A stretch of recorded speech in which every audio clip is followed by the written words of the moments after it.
కొత్త వాహనం కొన్నప్పుడు వాహన పూజ ఎందుకు చేయాలని చెప్పి ఒక చిన్న క్వశ్చన్ వేశారండి ఇక్కడ.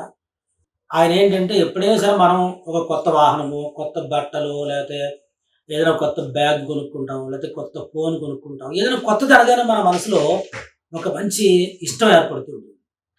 కొత్త అనగానే. కొత్తగా పెళ్ళయింది, భార్యాభర్త ఇలా కొత్త. కొత్త అనగానే ఒక ఇంట్రెస్ట్ అన్నమాట ప్రతి ఒక్కరికి.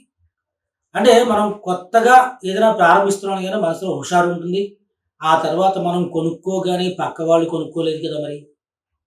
అందు గురించి వాళ్ళ దృష్టి దీని మీద పడి, మనకేదైనా జరుగుతుందేమో, లేతే మన వాహనానికి ఏమైనా దెబ్బలు తగులుతాయేమో, లేతే మనకేదైనా జరుగుతుందేమో అనేటువంటి సందేహంతో మొట్టమొదట కొత్త వస్తువు ఏదైనా ప్రారంభం చేసేటప్పుడు మనం భగవంతుడి దగ్గర పూజ చేయడం అనేది చేస్తాం. ఎందుకు?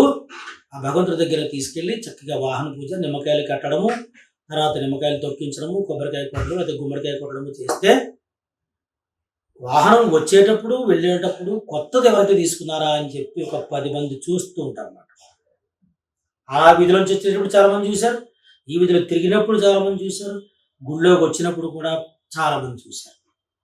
ఆ దృష్టి పోవాలంటే ఖచ్చితంగా పూజ చేయాల్సిందే. అందుకే కొత్త వాహనం కొన్నప్పుడు పూజ చేస్తే యాక్సిడెంట్స్ జరగకుండా కొంచెం మనం పూజ చేసుకున్నాం కదా అని చెప్పి ఒక మనస్సు అలంకారంతో నిండిపోయి ఉంటుందన్నమాట. ఎప్పుడైతే మనస్సు అలంకారం లభించిందో ఎటువంటి దృష్టి దోషము మనకి తగలదు. అందుకే కొత్త బండికి పూజ చేయడం జరుగుతుంది. కొత్త కారుకి పూజ చేయడం జరుగుతుంది. కంపెనీ స్టార్ట్ చేసినప్పుడు ఇంజిన్‌లకి, మిషన్‌లకి కూడా బొట్లు పెట్టి, కొబ్బరికాయ కొట్టి, నిమ్మకాయ కోసి అక్కడ ఇవ్వడం జరుగుతుంది అని చెప్పి చెప్పడం దీంట్లో అర్థం. కాబట్టి కొత్త వాహనానికి తప్పనిసరిగా దృష్టి దోషం పోవడానికి పూజ చేస్తారు.